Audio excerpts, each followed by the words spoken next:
தவளக்குப்பம் ராஜீவ்காந்தி கலை மற்றும் அறிவியல் கல்லூரி நாட்டு நலப்பணி திட்டம் சார்பில் புதுச்சேரி அரசு கதிர்காமம் இந்திரா காந்தி மருத்துவக் கல்லூரியுடன் இணைந்து இரத்த தான முகாம் கல்லூரியின் புதிய கணினி ஆய்வுக் கூடத்தில் காலை 10 மணி அளவில் நடைபெற்றது.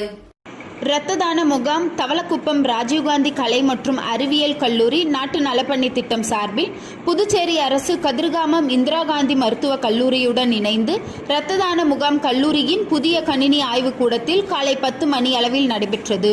புதுச்சேரி மாநில அளவில் உள்ள அனைத்து அரசு மற்றும் தனியார் கல்லூரிகளில் உள்ள நாட்டு நலப்பணி திட்டம் புதுச்சேரி அரசு மருத்துவமனைகள் மற்றும் மத்திய அரசு நிறுவனமான ஜிப்மர் மருத்துவமனையுடன் இணைந்து தினம் ஒரு இரத்த தான முகாமினை மேற்கொண்டு வருகின்றனர்.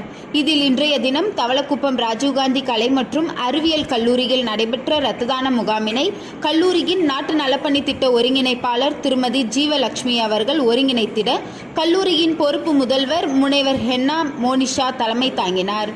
கதிர்காமம் இந்திரா காந்தி அரசு மருத்துவமனை இரத்த வங்கி பொறுப்பாளர் மருத்துவர் திரு எஸ். கார்த்திகேயன் அவர்கள் முன்னிலையில் கல்லூரியின் புதிய கணினி ஆய்வுக்கூட கூடத்தில் நடைபெற்ற இந்த இரத்த தான முகாமில் கல்லூரியில் பயிலும் மாணவ மாணவியர்கள் இரத்த தானம் செய்ய விரும்பிய தன்னார்வலர்கள் கலந்து கொண்டு இன்முகத்தோடு இரத்த தானம் வழங்கி தேச நலன் காத்தனர். சுமார் 50க்கும் மேற்பட்டோர் கலந்து கொண்டு இரத்த தானம் வழங்கிய இந்த முகாமினை நாட்டு நலப்பணி திட்ட உதவி அலுவலர் முனைவர் மு. செந்தமிழ்கோ வழிநடத்திட கல்லூரியின் நாட்டு நலப்பணி திட்ட மாணவ மாணவியர் இரத்த தானம் வழங்கிய தன்னார்வலர்கள் பழச்சாறு மற்றும் சிற்றுண்டி வழங்கி கவனித்துக் கொண்டனர்.